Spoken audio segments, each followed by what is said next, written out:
Well, good evening and welcome to Tucker Carlson Tonight. Attorney General Jeff Sessions announced today that cities opposing immigration raids can expect a different kind of raid on their finances. In a press conference, Sessions said sanctuary cities will lose millions of dollars in federal funds supplied by the DOJ. The American people are not happy with these results. They know that when cities and states refuse to help enforce immigration laws, our nation is less safe. Failure to deport aliens who are convicted of criminal offenses puts whole communities at risk. Well, by happy coincidence, today was also the start of the first ever Sanctuary Cities Conference. Such a thing exists. Politicians from around the country converged on New York to discuss strategies for ignoring and subverting our country's immigration laws. We'll talk to one of the conference speakers in just a minute. But first, here is Fox News senior correspondent Rick Leventhal, who was inside the Sanctuary Cities Conference. Hey, Rick. Hey, Tucker, they say there's no such thing as a coincidence, so we're not really sure why the AG chose today to speak out against sanctuary cities at the same time that this first ever national conference supporting sanctuary cities was getting underway. But that's exactly what happened. A group of politicians and activists very, very opposed to the Trump administration's immigration policies. They say their goal is to support undocumented immigrants and find legal avenues not to cooperate with ICE, to protect school and other records and limit the sharing of information with the feds. This conference continues tomorrow morning, Tucker. One of the panel discussions is titled Reducing the Risk of Deportation. Rick Leventhal in New York. Thanks, Rick. Well, Cristobal Alex is the president of the Latino Victory Fund, which aims to increase Hispanic voter turnout for the sake of achieving liberal policy objectives. He's attending the conference, and he joins us now. Cristobal, thanks for coming on. Thanks so much for having me. So it's quite a conference, according to some of the remarks that we have here. So the head of the New York City Council, Melissa Mark Viverito, said that enforcing our immigration laws, said this at the conference, American immigration laws was tantamount to ethnic cleansing. Do you agree with that?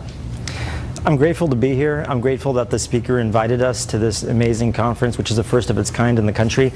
The idea behind the conference was to bring together local officials from around the country to develop policies that will strengthen sanctuary city policies and protect immigrants. And the speaker, Melissa Mark Viverito, is a champion for progressive values, a champion for immigrants. And the point that she was trying to make is that sanctuary cities are actually much safer. And what Jeff Sessions and what this Department of Justice are trying to do is pass draconian laws that will make it much harder and unsafe for our citizens in the United States. I've heard this before, and just to be clear, there's no social science to support your position on that. There are no actual studies that show a sanctuary city is safer. Sorry. But I want to get back to what she said. No, there's no disagreement. I mean, there haven't been studies on that that show it. Well, and let if me, you have let me one, just I'd correct love to you see there. it. Sure. I mean, I can talk about it right now. The most comprehensive study to date is a University of California study done by Ted Wong.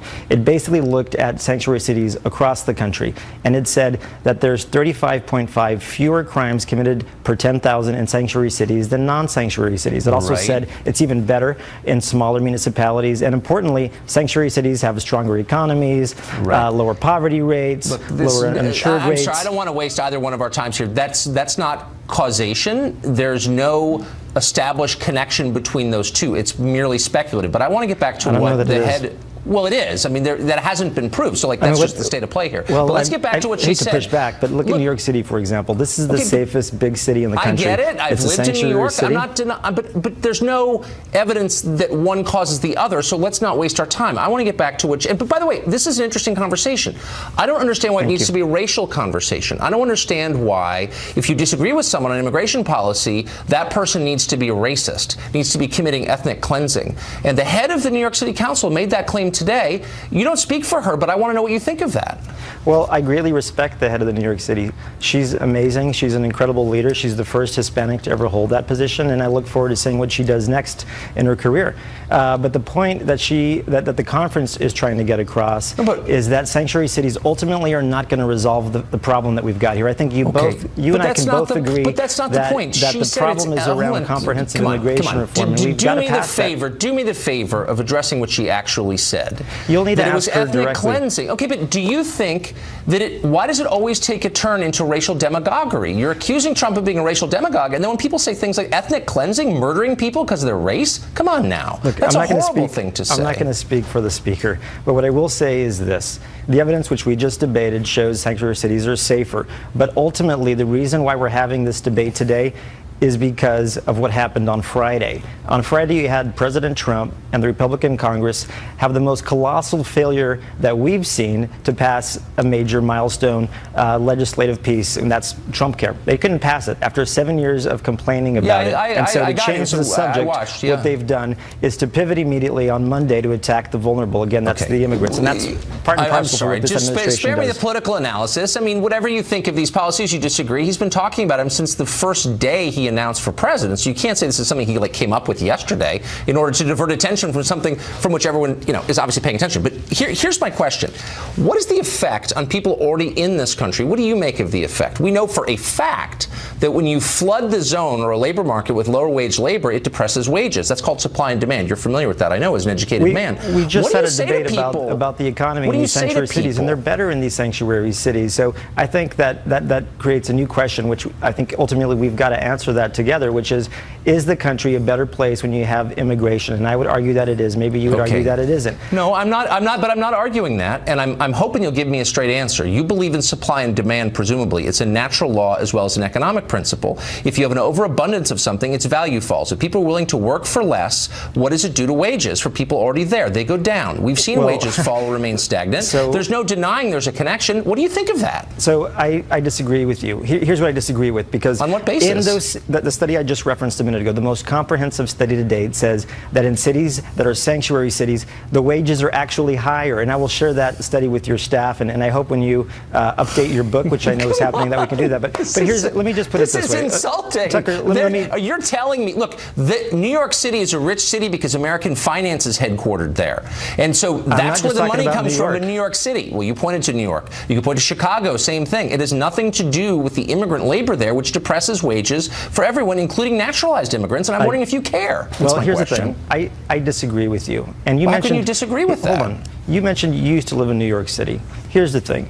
In New York City, and you've seen this on the subways, there's a campaign. It says, see something, say something. And what these policies that are designed to defund and take money away from local police do is it means instead of see something, say something, you see something and don't say anything, because immigrants are going to be afraid to go to law enforcement. Right. And so this is the height of hypocrisy. If you want to make these local communities safer, you move resources to local law enforcement. You don't take resources away from local law enforcement. The government is making a pretty clear argument, which is obey our laws or don't take our money. And that seems like a pretty reasonable argument. If you're living in your parents' house and they say there's a curfew at 11, you come home at 12, you shouldn't be surprised when they say get your own apartment. I mean, that's kind of the argument here. It's not about law enforcement or safety. My question to you is, what's a good number? We've got about 11 million people at least living here illegally. How many do you think we should have? Look, to your point about saying if you don't follow my rules, I'm going to take away your money. This is the first time I think that I can think of where conservatives around the country who have fought for state rights and have fought for federalism say all of that applies except when it comes to immigration. Well, don't hang that. I'm not here to speak for conservatives. I'm asking you a simple question. Look, and the question is this: what's a good number? We have about 11 million, we think. We don't know, but we think it's about 11 million people here illegally. No other country has that many. No other country, as you well know. What's a good number for us? At what point should we say that's too many or not enough? Here's what I will say. Obviously, sanctuary cities are not the ultimate fix for this broken immigration system. Congress, even though this Congress can't get it done, Republicans control every branch of government. They can't pass Trump Care. But at the end of the day, stop with the propaganda. You're going to have to pass a law to fix this system. Okay, but so I'm not a policymaker. I'm not going to tell you. No, you're not a policymaker. You're a policy advocate who is pushing for a certain set of positions based on your beliefs. And my question as an American citizen is, how many illegals in this country is too many? Have you given that any thought at all? Since you're pushing for more tolerance of illegals, like, what would be a good number for us? Should we have 22 million? Is 10 too many? Like, what's your view of that? Look, this is a country built on immigrants. Immigration is the fabric of our nation. Is the country built on illegal immigrants? The country is the strongest country in the world because of immigration. And so, yes, instead of building walls, we should be building bridges. We should be fixing our immigration system. I'm sorry. I'm getting frustrated because you guys always fall back on these bumper stickers. Do you ever engage with the ideas? Do you ever think, my job is to advocate for illegal aliens? How many should we have?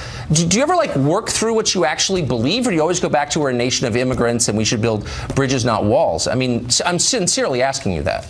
Look, you and I have some strong disagreements when it comes to immigration. We're not even disagreeing. You're not even answering. You're completely entitled to your own opinion, but not your own facts. And the facts say that cities that are sanctuary cities do better in the economy. Okay, but that's the yet country another does cliche. better I'm with just going to the ask you. economy. I'm going to ask you one last time. Do you think 11 million illegals is a lot? Why doesn't any other country have that many? And how many should we tolerate before we say that's too many? What I'll say is that the immigration system is broken. We need to welcome immigrants into this country, and that's what makes this country strong. Okay. Mr. Criswell, Mr. Alex, rather, thanks a lot for joining us. Appreciate it. Thank you. Really appreciate it.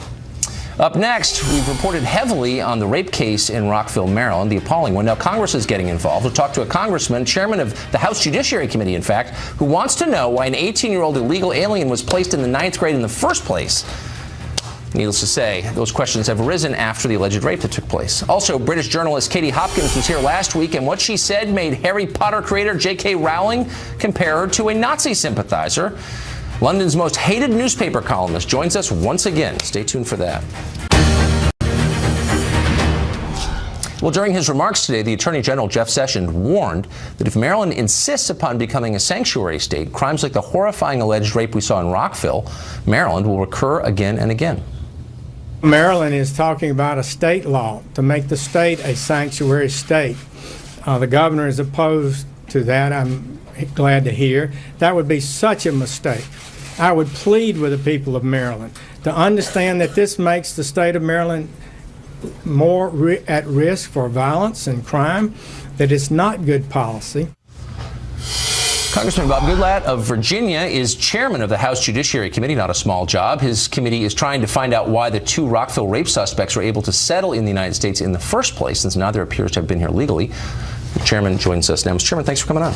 Great to be with you, Tucker, and your viewers. Well, no offense to you who works in the government, but it seems like government is heavily implicated in this story. Both these guys were in government custody, one of them at least 4 times. And yet I don't hear anybody talking about the failures of the U.S. government to keep its population safe. Well, it's an absolute failure of the U.S. government. No question about it. A failure of the Obama administration to enforce our immigration laws. And I love hearing Jeff Sessions talking about respect for the rule of law and abiding by the law and protecting people and keeping them safe. This is a totally preventable crime that occurred in Maryland, and it happens all over the country, and it happens very frequently, and it is the result of sending the message, not just here in this country, but to Central America and elsewhere in the world. You come to our border, we're going to release you into the interior of the country. And that is now changing with this new administration, and it's actually very exciting. We've seen a steady decline, a 40% decline in February of border apprehensions, a 60% decline in March. And if they keep enforcing the law and keep sending people home where they belong, particularly these unaccompanied minors, when you pick them up at the border, you should make sure they're safely returned home as rapidly as possible. That's certainly not what was done in the Obama administration. They wound up more than 2,000 miles from where they entered. It's not clear how they did that. It's also not really clear how old they are. One of them is being treated as a minor because he says he's 17. How exactly would we know that necessarily? They often don't know because they show up at our border without any kind of documentation in most instances. They're then processed and released into the interior of the country. One of these 2 young people was held for a few weeks and then released. The other was released in a few days. And they were actually delivered by our government, one to a father, one to an uncle. I understand the father has now been arrested by ICE, or actually by the local sheriff in Maryland, and is going to be turned over to ICE to be processed, to be deported out of the country, because the child was turned over to a father who was unlawfully present in the United States. And they're both headed home, I hope. It doesn't seem like anyone cares. I mean, all the focus in the press and on the other side of the aisle seems to be on the victims of enforcement of immigration laws, but it somehow is bad manners to mention the Americans hurt by the consequences of this. Why is that? You're in the Congress every day. What do you think that's about? First of all, I don't think it's true that no one cares about this. I think a lot of people care about it, and I think that's one of the main reasons why Donald Trump is president of the United States today. So I think the press doesn't care. I mean, it's considered bad form, or you're a nativist if you point this out, something that actually happened? You know, I've had some reporters from the Rockville area and the D.C. area, as a matter of fact, covering this story, show some real concern about the consequences of this case. I think it brings it home to people that this kind of thing can happen when you don't enforce our immigration laws and we don't respect the rule of law. Can the feds really shut off the financial tap to cities that ignore federal law? Absolutely. I'm sure that the liberals meeting in New York will encourage some of these cities to fight it every step of the way, so we're headed back to court, no doubt. But the law is very clear that you are required to cooperate, and even the last Attorney General acknowledged to our chairman of our Appropriations Subcommittee with regard to these funds that those funds could and should be cut off if cities did not cooperate. We'll see. Bob Goodlatte, chairman of the House Judiciary Committee. Thanks a lot, Mr. Chairman. Thanks, Tucker. The more you know about that awful rape case in Rockville, the worse it gets. Last week, we told you how Montgomery County School Superintendent Dr. Jack Smith threatened to call the police on parents who dared complain about the enormous illegal alien population in their school district. We'll also share with you details of Mr. Smith's employment contract, which grants him a huge salary and luxurious benefits in return for stifling dissent and making the schools worse. Well, there's more. It turns out the alleged rape isn't Rockville's first major incident this year. According to local attorney Renee Sadler, just a week before that alleged rape took place, a 17-year-old girl at Rockville High School was jumped, beaten, and kicked in the head multiple times by an assailant she said she'd never even seen before. The assault lasted long enough to leave significant injuries on her and for several other students to record the attack on their phones without trying to help in any way. This in a school that until recently was considered safe. But here's the most shocking part. Following the assault, Rockville's parents were not informed of any of it, nor were the police. Instead, the school contacted only the girl's parents, who had to call the cops themselves. This attack, by the way, came one day after another fight at the school, which parents also were kept in the dark about. Too bad the assailants didn't criticize illegal immigration or say something politically incorrect while pummeling their fellow students. That would have gotten the attention of Dr. Jack R. Smith. He might have called the cops himself. By the way, the attorney of the family we just mentioned will be on this show tomorrow with more details, so stay tuned for that. Up next, a Democratic congressman says he has seen secret proof that President Trump colluded with Russia to win the election, but no, you can't see it yet. Somebody's going to have to leak it to a journalist. That congressman joins us in a minute.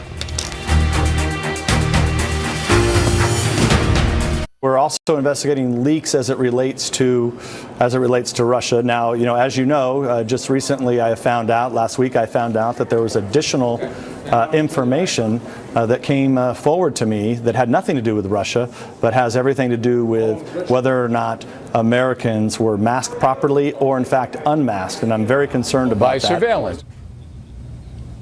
Now, the Trump-Russia story now exists in three different realities. That was House Intelligence Chairman Devin Nunes on O'Reilly a few minutes ago. He's saying he has seen strong evidence that President Trump was spied upon by the Obama administration, but none that the Trump campaign colluded with the Russian government. Meanwhile, Democratic Congressman Mark Pocan of Wisconsin says he has seen, quote, damning evidence of collusion between Russia and the Trump campaign, but he says journalists will likely publish it in the near future. The rest of us are stuck in a third reality with no proof for either claim.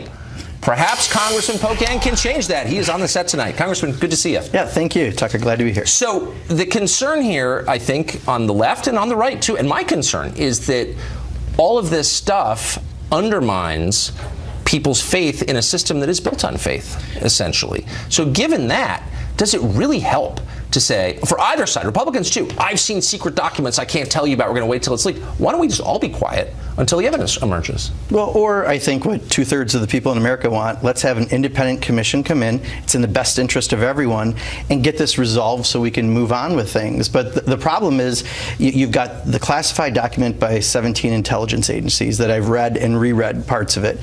You've got the separate dossier by some British person I don't even refer to, although some of those things have been proven to be true. And then you've got some work that journalists are doing, things like what they had around the Attorney General, that he indeed had some contacts during the campaign. And you're right, there's a lot of information out there right now, but that's why it's in everyone's best interest to have an independent commission separate from Congress come in and take a look at all of this, and then we can move on. And that's what the public's really asking for. But you know what's really going on, which is the NSA, the National Security Agency, has all the data on everything. They've tapped into the trunk lines, every email communication in the United States, every phone call. Maybe some of our thoughts are being recorded and stored by the NSA. So they know exactly the degree to which the Russians interfered or didn't, the degree to which the president was spied upon during the campaign or not. Why doesn't the Intel Committee in the House and the Senate say, produce the documents now?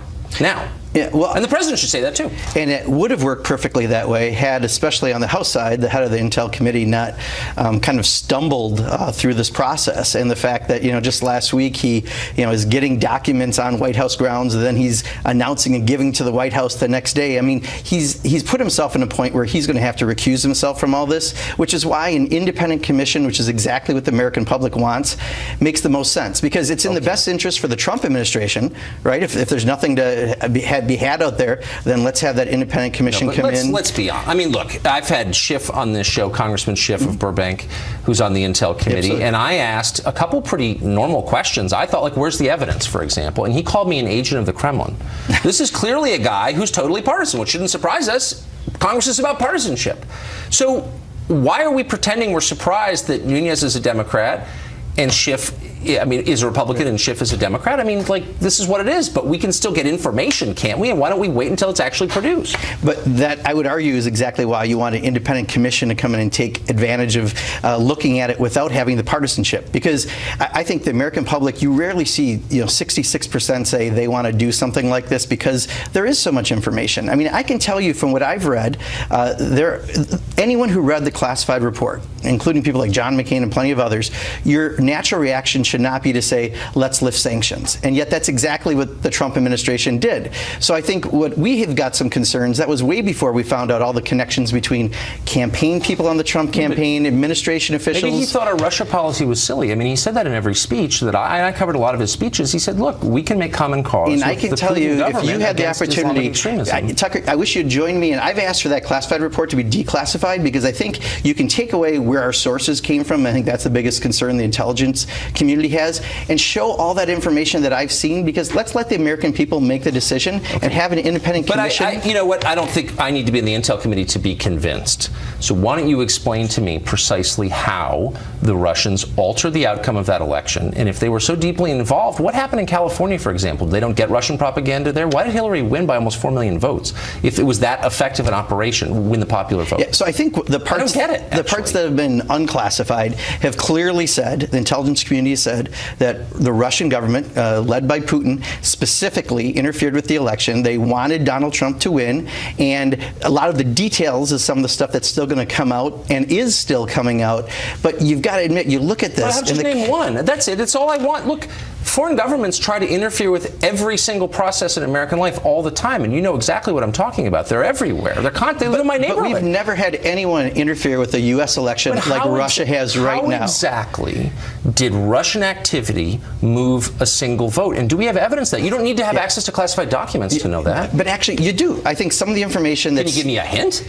No, because like in what I've sworn an oath. That's part of the thing. So here's what I went on the floor of Congress and said, let's declassify that report. Because if we can, again, protect the sources, which I think is the main concern they have, let the American people see everything and make the decision. I get all that, and I understand. Well, the allegation is what the intelligence community said. They have come in and done through multiple ways, try to influence the election. But name one that actually had any effect. That's it. You don't need to have any classified information revealed to say that. You could say, well, you do. In some cases, you do. How about any case at all? Tucker, I wish you could read the classified report. I wish the American people could, because I think if they saw that and the new information that journalists are coming out, like Jeff Sessions, who lied to Congress, saying that he never met with any Russian officials, and maybe 2 or 3 times. Oh, the meeting that was set up by the Obama administration at the Republican convention? I'm talking about the 2 or 3 contacts the one that was set up by the Obama administration. At the Republican convention, when multiple people by the Obama State Department set up that meeting. When multiple people had the contacts. It's like so dumb. But how about the idea that when FBI Director Comey said that the Trump administration has been under investigation because of collusion? That means something. Now, I wish we would have known that before the election. Well, it means might a lot have been more of things, helpful. but I don't. Whatever. That's a whole separate conversation. But that's why the independent commission driving me is crazy. The smartest way to proceed. We need an independent commission because we need to safeguard our elections. I think you've sponsored legislation to that effect too. Yes. There's no evidence in the public view that shows a single vote changed by Russian interference. There's a ton of evidence showed that votes have been changed and affected because we don't have voter ID laws in a lot of states. Well, so if you really care, I would actually disagree with you with that. In fact, I got PolitiFacted on that in one. In the city of Detroit, I said my statement based on the numbers was you're more likely to get struck by lightning than commit voter fraud. No, and I got a true out of PolitiFact. They don't like to give out trues because the reality is. What does that even mean? In the city of Detroit, in the 2016 election, 1/3 more votes were cast than there were registered voters. So, like, that happens on a regular basis because you have new voters and people who move get considered a new voter. That may be that's how the numbers work. That's just how the process is. That's not a damning statistic. Well, it might be or it might not be. We don't know. And we also don't know why a certain number of dead people vote to this day in states across the country. So, like, why wouldn't you have a voter ID law? I don't get that. Well, first of all, I don't know how a voter ID law would change Russia interfering with our elections. But I do think if you had an independent, then let's have the independent commission come in and see if Russia indeed had fake voters coming in. I don't think they're going to find that. But let's go ahead. If that's your idea of people voting who shouldn't have voted, I don't think it was millions of them. I don't agree with the president on that. But there were certainly a lot of them. But you don't think, care? Why not shut that down? But Tucker, don't you think if 2/3 of the American public and leaders in both parties think an independent commission makes sense? Back to the commission again.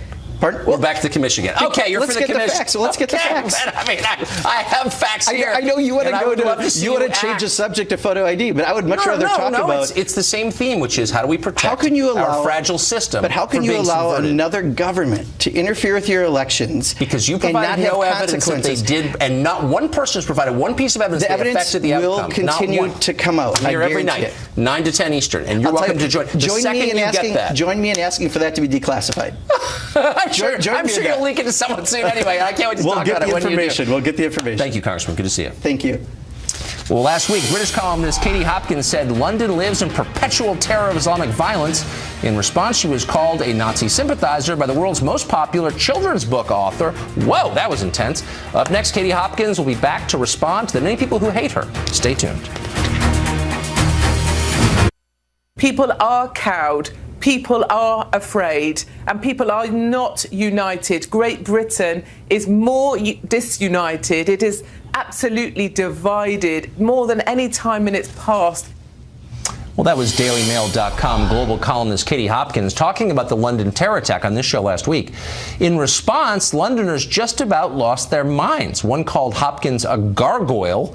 Piers Morgan called her a doom-monger. She was even likened to a Nazi sympathizer by Harry Potter creator J.K. Rowling, who's an avid tweeter. She tweeted, quote, "As Fox News and Katie Hopkins tell the world that terror is cowing London, I remember pro-appeasement U.S. Ambassador Joseph Kennedy in 1940, which makes her both very old and also a non-linear thinker." What does that even mean? Is Katie intimidated by all of this?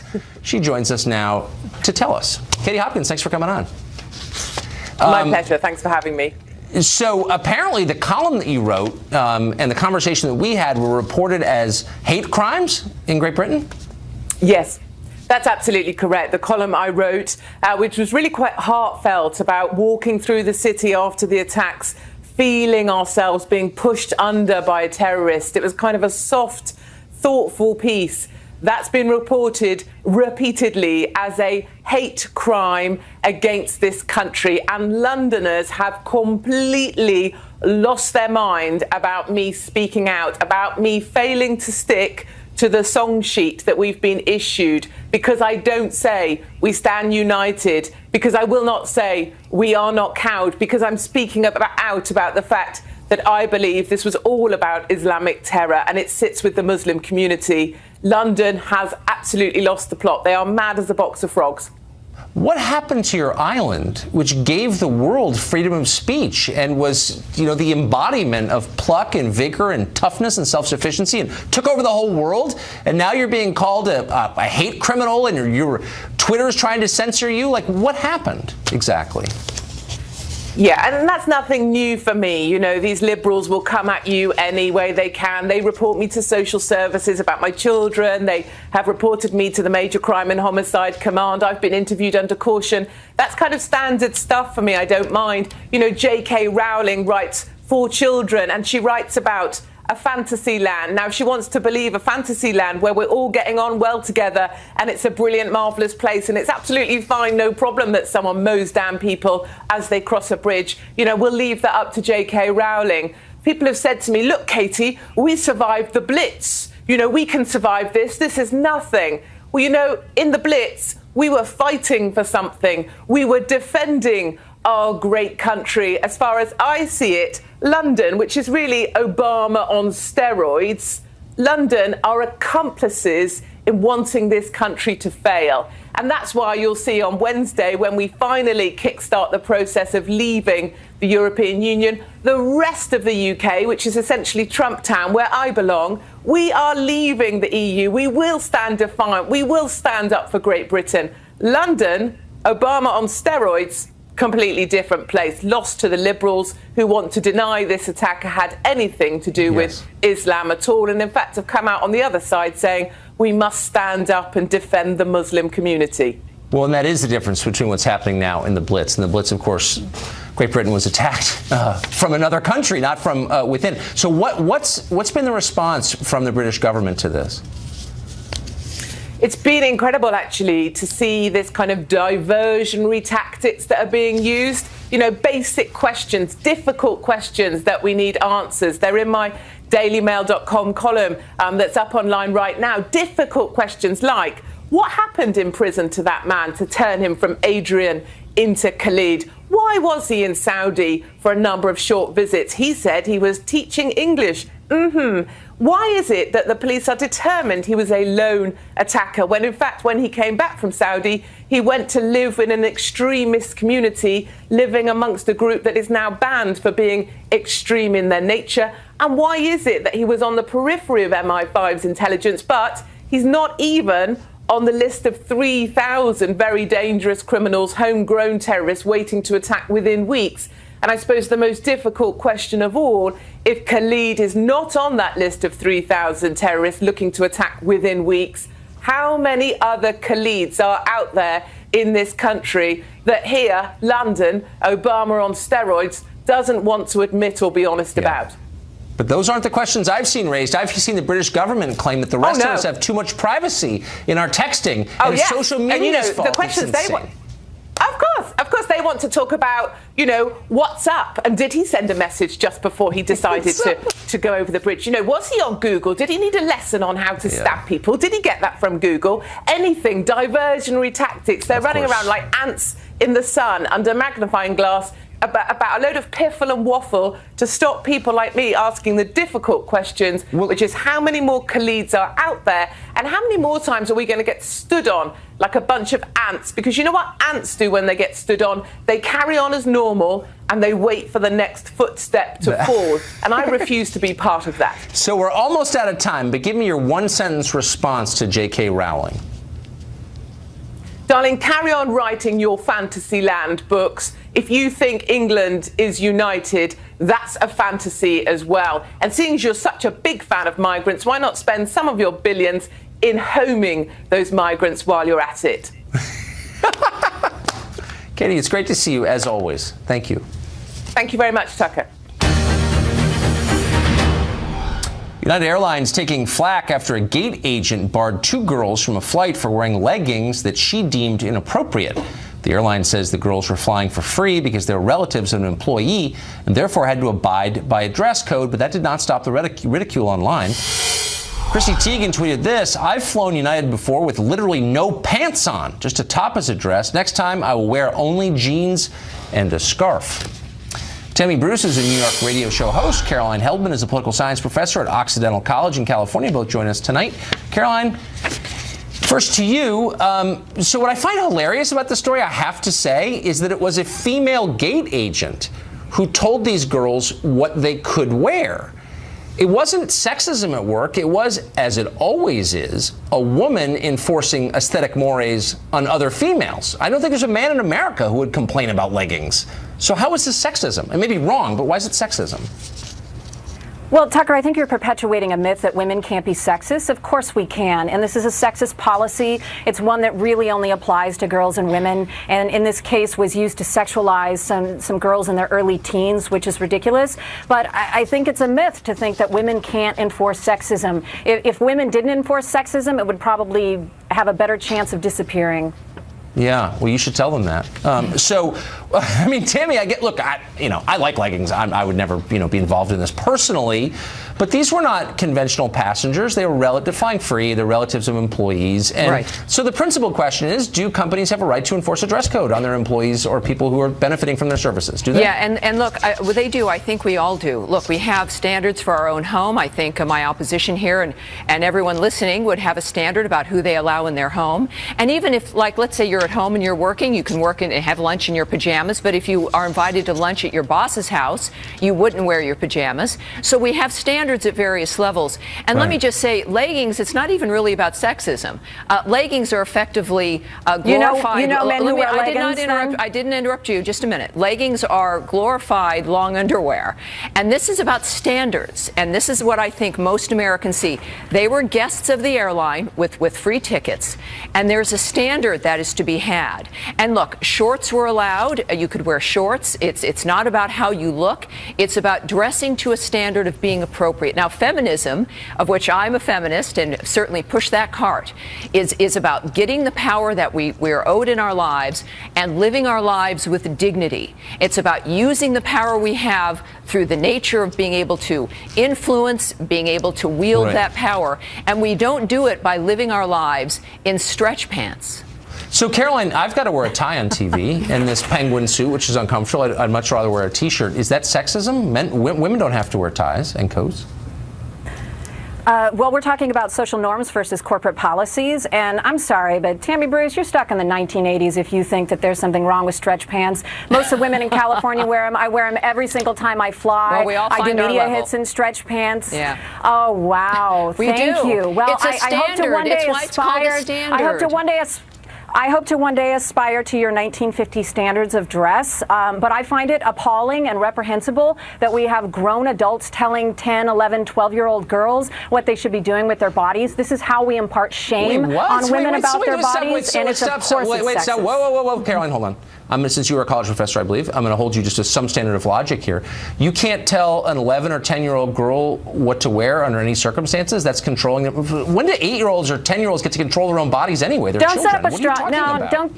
Sorry, Tucker. Don't set up a straw man. I didn't make that argument. What I said is that corporate policies. No, I said that corporate policies shouldn't be established, and adults should not be enforcing that on the children of strangers. Do I believe that parents should have some sort of standards for their children? Of course they can. But corporations doing this is on its face, it is sexism. And I don't know many men who are wearing stretch pants. It targets girls and women, and it makes women ashamed of their bodies. Now look, so really quick, if everything is homophobic. sexism, is anything sexism? I mean, like, shouldn't we be more precise? Who's saying that everything? I'm sorry. Are we not making a logical argument here? We're talking about a dress code enforced by a corporation sexualizing girls. Yeah, look. Here's what it is. When you're setting up children and you're sending a message that our appearance matters, that the standard is not just for ourselves but for the people around us, it exhibits some level of respect. So children who are taught to have respect for their environment, for themselves, are going to have a much easier time at being able to influence their environment than children who are taught that there are no standards. Now, when you're a guest in someone else's home, that is also where their standards matter. If you're going to accept a free ticket on United or any other airline or go into someone else's home for dinner, you should care